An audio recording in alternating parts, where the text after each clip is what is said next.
نحمده ونصلي على رسوله الكريم اما بعد۔ گزشتہ کئی جمعے سے تقلید کا موضوع چل رہا ہے اور اس کی وجہ بھی بیان کی گئی کہ بہت سارے ہمارے نوجوان، ہمارے بھائی کم علمی کی وجہ سے، نہ جاننے کی وجہ سے دوسروں کے بہکاوے کا شکار ہو رہے ہیں۔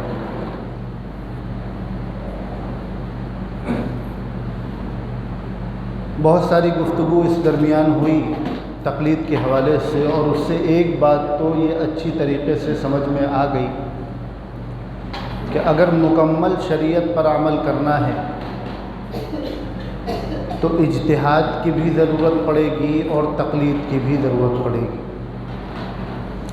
جو مسائل قرآن و حدیث میں صراحت کے ساتھ موجود نہیں ہیں، ان مسائل پہ کس طرح عمل کیا جائے گا، اس کا حل کہاں سے ملے گا، تو اس کے لیے ایسے افراد کی ضرورت پڑے گی جو اپنے علم کی روشنی میں، قرآن و حدیث کی روشنی میں جو قرآن و حدیث کی روشنی میں ان مسائل کا حل امت کے سامنے پیش کریں، اور عام امتی جو قرآن و حدیث سے مسائل نکالنا جس کے لیے آسان نہیں ہے، وہ ان حضرات کے بتائے ہوئے مسائل پر عمل کرے۔ اب یہ بات ہے کہ تقلید پر جو شبہات کیے جاتے ہیں، جو سوالات کر کے نوجوانوں کے دلوں میں شکوک و شبہات پیدا کیے جاتے ہیں، وہ کیا ہیں، ان کے جوابات کیا ہیں۔ بہت سے نوجوان فون کر کے الگ الگ پوچھتے ہیں کہ ایسا کیوں ہے، ایسا کیوں ہے۔ ایک آدھ بار ایسا ہوا کہ کچھ لوگ آ گئے اور انہوں نے سمجھنے کی کوشش کی، تو اس بات کی ضرورت محسوس کی گئی کہ وہ سارے سوالات جو عام طور پر نوجوانوں کے ذہنوں میں ڈالے جاتے ہیں، ان کو نقل کر کے اس کی وضاحت ہو جائے۔ ایک سوال یہ پوچھا گیا اور یہ پوچھا جاتا ہے کہ جب دین مکمل ہو گیا اللہ کے نبی صلی اللہ علیہ وسلم کی زندگی میں، تو اب کسی نئی چیز کی ضرورت کیوں ہے؟ اب فقہ کی ضرورت کیوں ہے؟ اب اجتہاد کی ضرورت کیوں ہے؟ اب تقلید کی ضرورت کیوں ہے؟ کیا دین مکمل نہیں ہوا تھا؟ قرآن کریم میں اللہ نے آیت اتار دی، الیوم اکملت لکم دینکم واتممت علیکم نعمتی ورضیت لکم الاسلام دینا، کہ آج کے دن ہم نے اس دین کو مکمل کر دیا، تو پھر یہ چیزیں کیوں؟ اور یہ سوال ایسا ہے کہ اس سے اشکال پیدا ہونا فطری بات ہے۔ جو آدمی دین سے واقف نہیں ہے اس کے دل میں یہ شبہ پیدا ہوگا۔ تو دو طرح کے لوگ ہیں، ایک وہ لوگ ہیں جو سمجھنے کے لیے پوچھ رہے ہیں، ایک وہ لوگ ہیں جو صرف اعتراض کرنے کے لیے پوچھ رہے ہیں۔ جو لوگ سمجھنے کے لیے پوچھ رہے ہیں ان کے لیے دو جواب ہیں کہ اصل میں یہ جو آیت ہے الیوم اکملت لکم دینکم، کہ آج دین مکمل ہو گیا، اس سے مراد اصول کی تکمیل ہے۔ دین کے جو بنیادی اصول اللہ کے نبی صلی اللہ علیہ وسلم نے دیے وہ مکمل ہو گئے۔ اب امت قیامت تک ان اصول سے نہ باہر نکل سکتی ہے، نہ اس میں کوئی کمی زیادتی کر سکتی ہے۔ اب جو ائمہ مجتہدین اجتہاد کریں گے اور ان کے اجتہاد پر ان کے جو مسائل ہوں گے اس کی جو تقلید کی جائے گی وہ ان اصول میں رہتے ہوئے کی جائے گی، ان سے باہر نہیں نکلا جائے گا۔ لہذا دین مکمل ہونے کا یہ مطلب ہے کہ دین کے اصول کی تکمیل ہو گئی۔ دوسری بات یہ ہے کہ جو الیوم ہے کہ آج دین مکمل ہو گیا، اس سے مراد آج کا دن نہیں ہے. ایک لفظ بولا جاتا ہے اس کے عرفی معنی مراد ہے، یعنی عام طور پر آدمی جو بولتا ہے. ورنہ پھر یہ سوال پیدا ہوگا کہ اس آیت کے اترنے کے بعد جو آیتیں نازل ہوئیں یا جو احکامات اترے کیا وہ دین کا حصہ نہیں ہوں گے؟ جس دن یہ آیت اتری کہ آج دین مکمل ہو گیا، اس کے بعد جو احکامات یا جو آیتیں اتری یا جو باتیں حضور نے بتلائی کیا وہ دین میں شامل نہیں ہوں گے؟ وہ سب دین کا حصہ ہیں، ان پر عمل کرنا ہے. تو یہ ایک شبہ پیدا کیا جاتا ہے، اس کو سمجھنے کی ضرورت ہے. ایک سوال ہوتا ہے کہ قرآن مجید میں لفظ تقلید نہیں ہے. کیا لفظ تقلید یہ قرآن مجید میں نہیں؟ پہلی بات تو یہ ہے کہ دین صرف قرآن و حدیث کا نام نہیں ہے. قرآن، حدیث، اجماع، اور پھر جن مسائل کا حل قرآن، حدیث اور اجماع سے نہ ملے اس میں قیاس یعنی اجتہاد. یہ 4 چیزیں ہیں دین کا حصہ. مسئلہ قرآن سے ڈھونڈا جائے گا، نہیں ملا تو حدیث سے ڈھونڈا جائے گا، نہیں ملا تو اجماع میں ڈھونڈا جائے گا، نہیں ملا تو دیکھا جائے گا کہ ائمہ مجتہدین اس پر کیا کہہ رہے ہیں، ان کا اجتہاد کیا کہہ رہا ہے. تو کسی بھی چیز کا خالی قرآن سے یا خالی حدیث سے مطالبہ کرنا ہی غلط ہے کہ قرآن میں دکھاؤ، حدیث میں دکھاؤ. پھر ہر چیز اگر آپ قرآن میں ڈھونڈیں گے تو لفظ توحید یہ بھی قرآن میں موجود نہیں ہے. تو کیا عقیدہ توحید نہیں مانا جائے گا؟ اگر آپ کو لفظ تقلید قرآن سے چاہیے تو لفظ توحید قرآن سے ڈھونڈ کر دکھائیں. اصل بات یہ ہے کہ یہ جو اصطلاحات ہیں، یہ جو ٹرمز ہیں جو بولے جاتے ہیں، اجتہاد، تقلید، یہ ساری چیزیں، یہ بعد میں یہ ٹرم استعمال میں آئیں. پہلے اجتہاد بھی ہوتا تھا، تقلید بھی ہوتی تھی، مقلدین بھی تھے، لیکن یہ لفظ نہیں تھے. تقلید کا لفظ نہیں تھا لیکن تقلید ہوتی تھی. تقلید کا مطلب کیا ہوتا ہے؟ کسی کی بات پر اس اعتماد کے ساتھ عمل کرنا کہ یہ ہمیں جو بتلائے گا وہ شریعت کے مطابق بتلائے گا، اور اس سے دلیل نہ مانگنا کسی مجتہد کی بات پر، تو تقلید. اور یہ صحابہ کے زمانے میں بھی ہوتا تھا اور صحابہ کے بعد کنٹینیو آج تک ہوتا چلا آ رہا ہے. لیکن اس زمانے میں تقلید کا لفظ نہیں تھا.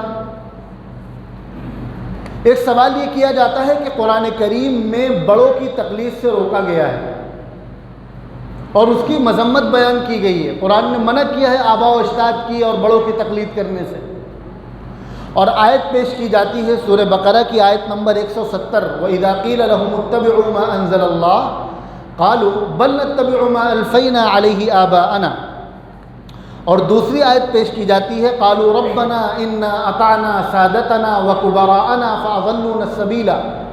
پہلی آیت کا مطلب یہ ہے، خلاصہ یہ ہے کہ جب ان لوگوں سے کہا جاتا ہے کہ اللہ کے راستے کی اتباع کرو تو یہ کہتے ہیں نہیں ہم اپنے آباء و اجداد کی اتباع کریں گے، ان کی تقلید کریں گے. اور دوسری آیت کا مطلب یہ ہے کہ جب ان لوگوں کے ساتھ ان کو عذاب دیا جائے گا، سزا دی جائے گی، تو وہ یہ کہیں گے ہم نے اپنے آباء و اجداد کی تقلید کی تھی، لہذا بڑوں کی تقلید کرنا یہ غلط بات ہے. اصل بات یہ ہے تقلید 2 طرح کی ہے، تقلید محمود اور تقلید مذموم. ہمارے جو نوجوان جنہوں نے آ کر سوالات پوچھے تھے اور جو سمجھنا چاہتے ہیں، ایک بڑی تعداد میں یہاں موجود ہوتے ہیں جمعہ میں، وہ یہ الفاظ ہی یاد کر لیں. 2 طرح کی تقلید ہوتی ہے. تقلید محمود وہ تقلید جس کو شریعت نے پسند کیا ہو. تقلید مذموم وہ تقلید جس کو شریعت نے ناپسند کیا ہو. قرآن و حدیث کو سمجھنے کے لیے اور قرآن و حدیث پر عمل کرنے کے لیے جو تقلید کی جائے وہ تقلید محمود ہے جس کو شریعت نے پسند کیا ہے. اور قرآن کریم کے مقابلے میں جو تقلید کی جائے وہ تقلید مذموم ہے جس کو شریعت نے ناپسند کیا ہے. تو یہ جو آیت آپ پیش کر رہے ہیں بڑوں کی تقلید کے حوالے سے، یہ تقلید مذموم ہے، یہ قرآن و سنت کے مقابلے میں، رسول اللہ کے مقابلے میں، اللہ کے احکامات کے مقابلے میں بڑوں کی بات ماننا اس چیز سے منع کیا گیا ہے۔ اللہ کے حکم پر، نبی کے حکم پر عمل کرنے کے لیے بڑوں کو ذریعہ اور واسطہ بنانا، اس چیز کو شریعت نے پسند کیا ہے۔ ایک سوال کہ شریعت نے تمہیں مسلمان کہا ہے، هو سماکم المسلمین، اللہ نے تمہارا نام مسلمان رکھا ہے، تو تم اپنے آپ کو حنفی، شافعی، مالکی، حنبلی اور دیوبندی کیوں کہتے ہو؟ مسلمان کیوں نہیں کہتے؟ سب کو مسلمان ہونا چاہیے۔ اور بہت سارے ایسے اسکالرس، میں کہتا ہوں نام نہاد اسکالرس پیدا ہو گئے ہیں جن کو ہمارا نوجوان یوٹیوب پہ سن رہا ہے، اور وہ یہ میسج دینے کی کوشش کرتے ہیں کہ ہمیں امت کے اختلاف میں نہیں پڑنا، ایک امت ہونا چاہیے، کوئی دیوبندی بریلوی کوئی یہ نہیں، سب مسلمان ہونے چاہیے۔ اور بات بہت اچھی لگتی ہے، اور ہمارا نوجوان اس سے امپریس بھی ہوتا ہے، متاثر بھی ہوتا ہے۔ لیکن سوال یہ ہے کہ اللہ کے نبی صلی اللہ علیہ وسلم نے ارشاد فرمایا کہ یہودی 72 طبقوں میں بٹے، میری امت 73 طبقوں میں بٹے گی۔ آج کے دور کے اگر ہمارے ان اسکالرس سے پوچھا جائے تو یہ سب کو جنت بھیج دیں گے، کہ کوئی اللہ میاں کی جنت چھوٹی تھوڑی ہے، تمہیں کون حق دیتا ہے اللہ میاں کی جنت سے نکالنے کا؟ سب جنت میں جائیں گے، تم کسی کو برا نہ کہو۔ لیکن رسول اللہ صلی اللہ علیہ وسلم کیا فرما رہے ہیں؟ ان میں سے 72 جہنم میں جائیں گے، صرف ایک جنت میں جائے گا۔ اب حضور پر کوئی اشکال کرے کہ حضور تفرقہ بازی پیدا کر رہے ہیں یا اختلاف پیدا کر رہے ہیں، تو جنت میں تو کسی ایک کو جانا ہے۔ یہ کہنا کہ اللہ کی جنت کوئی چھوٹی ہے، جس اللہ نے جنت بنائی ہے اسی اللہ نے جنت میں جانے کا پیمانہ بھی طے کیا ہے کہ یہ کام جو کرے گا وہی جنت میں جائے گا، باقی لوگ نہیں جائیں گے۔ تو سمجھنے کے لیے کہ یہ جو حنفی، مالکی، شافعی یہ جو اپنے نام کے ساتھ لگایا گیا، یہ کیوں لگایا گیا؟ تاکہ تعارف ہو جائے، پہچان ہو جائے۔ اور جس طرح ہندوستان کا رہنے والا جب باہر ملک میں جاتا ہے، دبئی جاتا ہے، سعودی عرب جاتا ہے، قطر جاتا ہے، کویت جاتا ہے، تو وہ وہاں ہندوستانی کہلاتا ہے۔ لیکن ہندوستان میں رہتے ہوئے کوئی بہاری کہلاتا ہے، کوئی بنگالی کہلاتا ہے، کوئی گجراتی کہلاتا ہے، کوئی مراٹھی کہلاتا ہے۔ اسی طرح جو ہمیں مسلمان کہا گیا یہ کفار کے مقابلے میں کہا گیا۔ جس طرح ہم ایرانی کے مقابلے میں ہندوستانی ہیں، بنگلہ دیشی کے مقابلے میں ہندوستانی ہیں، سری لنکائی کے مقابلے میں ہندوستانی ہیں، اسی طرح ہم کفار کے مقابلے میں مسلمان ہیں۔ اور جس طرح ہندوستان کے اندر کوئی الگ الگ علاقوں کا رہنے والا ہے، اسی طرح مسلمانوں میں تعارف کے لیے یہ امام ابو حنیفہ کو فالو کر رہے ہیں، ان کی فقہ کو فالو کر رہے ہیں تو یہ حنفی ہو گئے، یہ امام شافعی کی فقہ کو فالو کر رہے ہیں یہ شافعی ہو گئے، ہیں سب مسلمان۔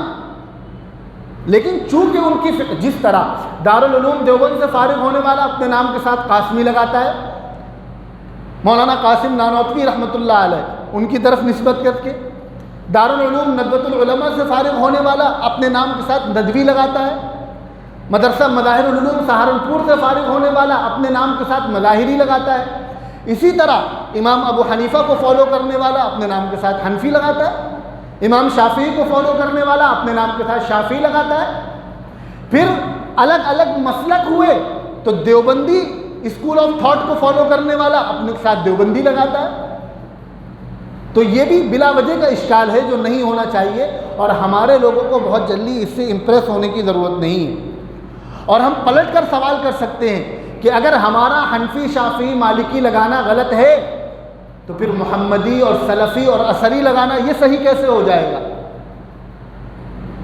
بہرحال ایک مسئلے میں 4 اماموں کا اختلاف ہو جائے تو چاروں صحیح کیسے ہیں جبکہ حق تو ایک ہی ہوگا؟ اس کو تقریباً ہر جمعے میں سمجھانے کی کوشش کی گئی۔ پھر سمجھ لیجئے کہ یہ جو حق ہے یہ باطل کے مقابلے میں نہیں ہے، یہ خطا کے مقابلے میں ہے۔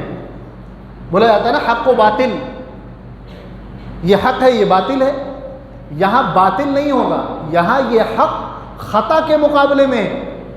اور بخاری کی حدیث ہے، اللہ کے نبی صلی اللہ علیہ وسلم نے ارشاد فرمایا اذا حکم الحاکم فاجتہد، جب کوئی فیصلہ کرے، فیصلہ کرنے والا اور اجتہاد کرے یعنی اپنی رائے سے فیصلہ کرے، ثم اصاب، پھر وہ صحیح فیصلہ کرے، فلہ اجران، تو اس کے لیے 2 اجر ہیں۔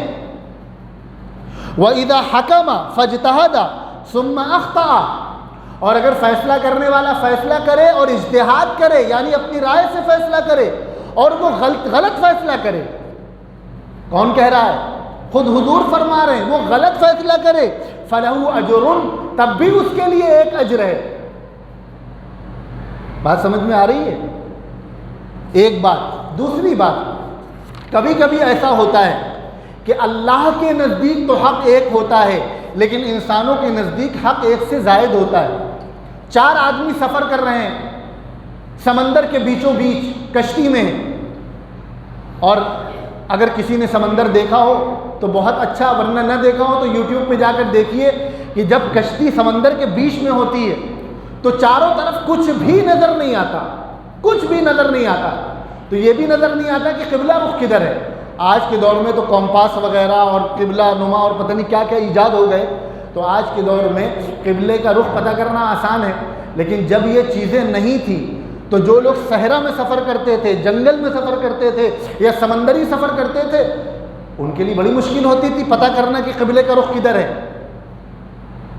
تو ان سے کہا گیا کہ جب ساری کوششیں کرنے کے بعد قبلے کا رخ پتہ نہ چلے تو اپنے دماغ سے فیصلہ کرو، اور جہاں تمہارا دماغ کہے ادھر ہی رخ کر کے نماز پڑھ لو۔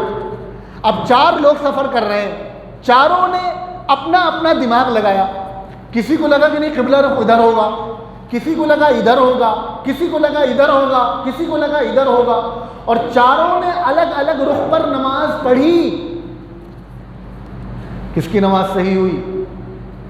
چاروں کی نماز صحیح ہو گئی، جبکہ قبلہ تو کہیں ایک ہی ہوگا نا، ان چاروں میں قبلہ تو کوئی ایک ہی ہوگا، لیکن وہ اللہ جانتا ہے قبلہ رخ کدھر ہے، ان چاروں کو نہیں پتا۔ چاروں کی نماز ہو گئی، اللہ نے چاروں کی نماز قبول کر لی۔ اب کوئی اعتراض کرے کہ قبلہ تو ایک ہی ہے، چاروں کی نماز کیسے صحیح ہو گئی؟ تو بھائی پھر اللہ میاں پر اعتراض کرو کہ آپ نے چاروں کی نماز کیوں قبول کر لی؟ اسی طرح اللہ کے نزدیک صحیح مسئلہ تو کوئی ایک ہی ہوگا، لیکن 4 امام کسی مسئلے پر جو قرآن و حدیث میں نہیں ملتا اپنا دماغ لگا رہے ہیں، تو صحیح فیصلہ کرے تب بھی صحیح اور غلط فیصلہ کرے تب بھی صحیح، اور ان پر عمل کرنے والے سب جنتی، سب کا وہ مسئلہ قبول ہو جائے گا۔ اور اگلی بات، یہ جو اختلاف ہے یہ اجتہادی مسائل میں ہے، یعنی وہ مسائل جو ڈائریکٹ قرآن و حدیث میں موجود نہیں ہیں، ان مسائل میں یہ اختلاف ہو رہا ہے، اور اس اختلاف کو پسند کیا گیا ہے شریعت میں، یعنی اس اختلاف کو ناپسند نہیں کیا گیا۔ حضرت داؤد اور حضرت سلیمان میں اختلاف ہوا ایک مسئلے کو لے کر، قرآن نے کہا کہ حضرت سلیمان کا فیصلہ صحیح تھا، لیکن دونوں میں اختلاف ہوا۔ اب دنیا میں کسی کی جرت ہے جو یہ کہتے کہ یہ اختلاف غلط تھا یا خدا نہ خواستہ حضرت داؤد غلط تھے؟ کوئی نہیں کہہ سکتا، ایمان چلا جائے گا نعوذ باللہ حضرت داؤد کو اگر کوئی غلط کہہ دے تو۔ اسی طرح میں نے ایک مثال دی تھی کہ حضور نے صحابہ سے کہا کہ فلاں جگہ پہنچ کر عصر کی نماز پڑھنا، نہیں پہنچ سکے عصر کی نماز تک اس جگہ، تو بعض لوگوں نے کہا کہ ہم وہاں پہنچ کر نماز پڑھیں گے، اور بعض لوگوں نے کہا کہ نہیں ہم نماز کا وقت ختم ہو رہا ہے نماز پڑھ کے آگے بڑھیں گے۔ حضور نے کہا دونوں لوگ صحیح۔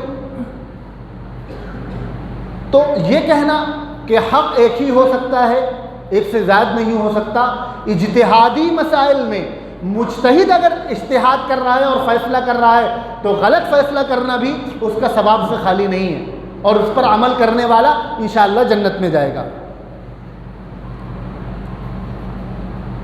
قرآن کریم میں ہے وَمَا آتَاكُمُ الرَّسُولُ فَخُذُوهُ وَمَا نَهَاكُمْ عَنْهُ فَانْتَهُوا، کہ حضور تمہیں جس چیز کا حکم دیں اس چیز کو لے لو، اور حضور جس چیز سے منع کریں اس سے رک جاؤ۔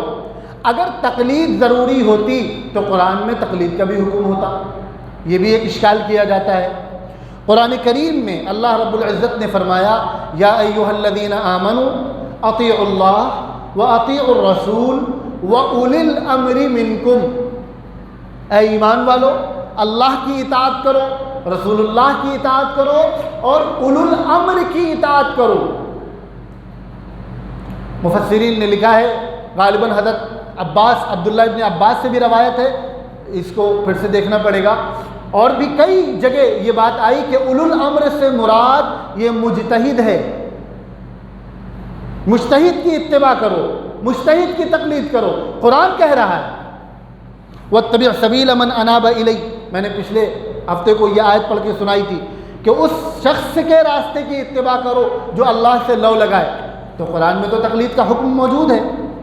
اور جس پیغمبر کی بات ماننے کی آپ بات کر رہے ہو کہ صرف رسول کی مانو، وہ پیغمبر کیا ارشاد فرما رہے ہیں؟ حضرت علی رضی اللہ عنہ سے روایت ہے کہ انہوں نے اللہ کے نبی صلی اللہ علیہ وسلم سے پوچھا کہ ہمارے سامنے کوئی ایسا مسئلہ آ جائے کہ جو ہمیں شریعت میں ہمیں جس کا واضح حکم نہ ملے، نہ شریعت میں اس کا حکم دیا گیا ہو نہ اس سے منع کیا گیا ہو، کوئی ایسا مسئلہ آ جائے تو ہم کیا کریں؟ آقا نے فرمایا تشاورون الفقہاء والعابدین، کہ فقہا اور عابدین سے مشورہ کرو. فقہا کون ہیں؟ یہ امام ابو حنیفہ، امام شافعی، امام مالک، امام احمد بن حنبل، یہ سب فقہائے کرام ہیں. جن مسائل میں قرآن و حدیث سے واضح رہنمائی نہ ملے ان میں فقہا سے مشورہ کرنے اور ان کی بات ماننے کا حکم خود رسول اللہ صلی اللہ علیہ وسلم نے دیا ہے. قرآن کریم میں ہے وَاعْتَصِمُوا بِحَبْلِ اللَّهِ جَمِيعًا وَلَا تَفَرَّقُوا، کہ اللہ کی رسی کو مضبوطی سے تھامو اور فرقوں میں مت بٹو. لہذا ان 4 اماموں نے امت کو 4 فرقوں میں بانٹ دیا ہے. ایک اشکال یہ کیا جاتا ہے تو سنیں، یہ چاروں ائمہ کی جو منزل ہے وہ اسلام ہے. راستے الگ الگ ہیں لیکن منزل ایک ہے.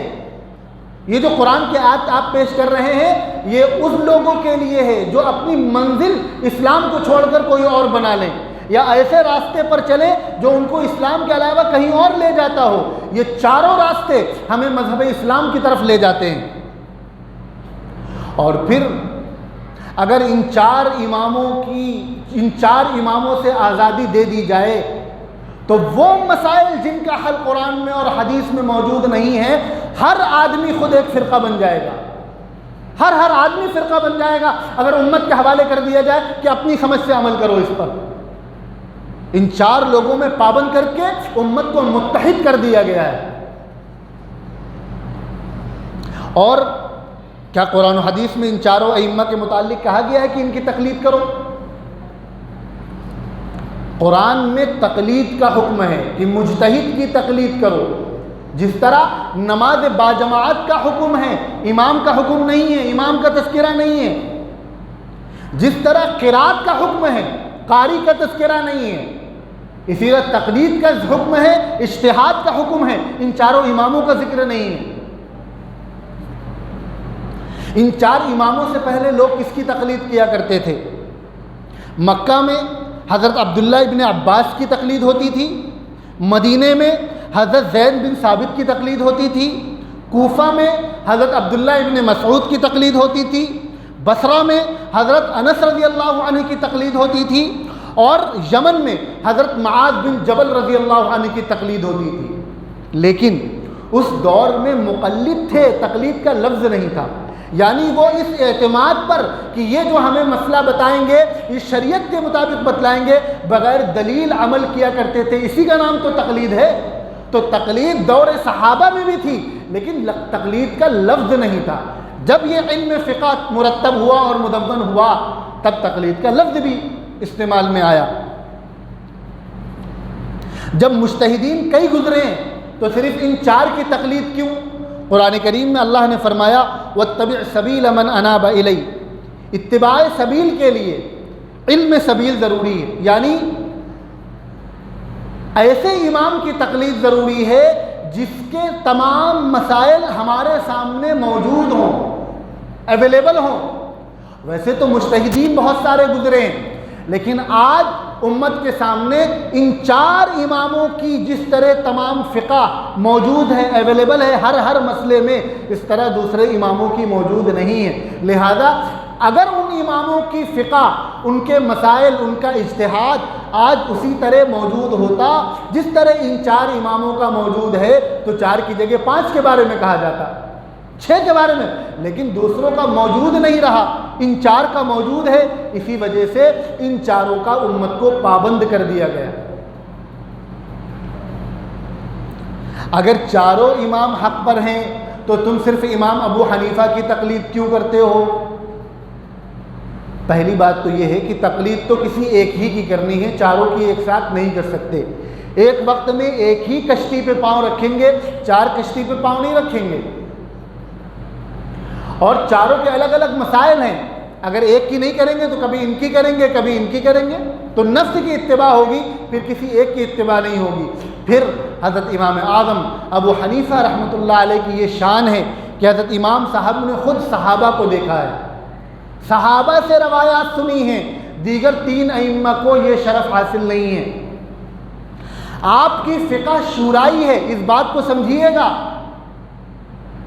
ہم جو جس فقہ حنفی پر عمل کرتے ہیں وہ صرف ایک انڈیویجول کی فقہ نہیں ہے، بلکہ پوری 40 لوگوں کی شورا تھی، جس میں بیٹھ کے مسائل ڈسکس ہوتے تھے، کئی دن بحث کی جاتی تھی، الگ الگ دلیلوں پہ ریسرچ ہوتی تھی، پھر اس کے بعد سب کی اتفاق سے کوئی ایک مسئلہ نکالا جاتا تھا۔